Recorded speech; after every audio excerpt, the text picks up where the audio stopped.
Football football শুধু খেলা নয়, এক মোহ, স্বপ্ন, আবেগ আর কামব্যাকের গল্প।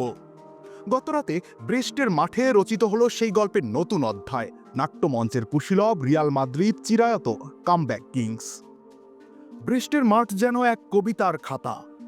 বেলিংহাম, রড্রিগো মিলের এক একটা গোল এ যেন গোল নয়, খাতা থেকে টুকে নেয়া পরিচিত এক কবিতা। কতবার হয়েছে দেখা বায়ার্ন, লিভারপুল, ম্যান সিটি হয়ে ব্রেস্টের মাঠ। প্রতিপক্ষই কেবল পাল্টে যায়, গল্পটা রয় একই, Real Madrid the king of Europe. Champions লিগের গ্রুপ পর্বের চতুর্থ রাউন্ড শেষে রিয়ালকে বিদায় জানিয়েছিল সকলে। ভিনিসিয়াসের সাসপেনশনে চওড়া হয়েছিল প্রতিপক্ষের হাসি।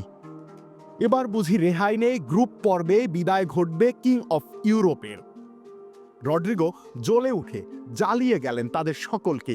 আদতে রিয়াল মাদ্রিদ গল্পের মূল চরিত্রই রিয়াল, বাকি সবাই গৌণ। এখানে জ্বলে ওঠেন ক্রিস্টিয়ানো, ভিনি, রড্রিগো থেকে মারিনো কিংবা জোসেলুরাও। এটাই রিয়াল মাদ্রিদের ডিএনএ। ব্রেস্টের মাঠে গত রাতটা ছিল রিয়াল ডিএনএর মঞ্চ। হাততালি শুধু গোলের জন্য নয়, সেই মানসিকতার জন্য যা বলে হার মানা আমাদের অভিধানে নেই।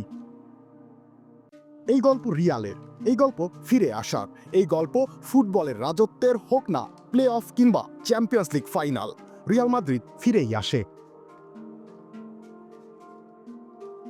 রবিউল ইসলাম রনি, খেলা ৭১।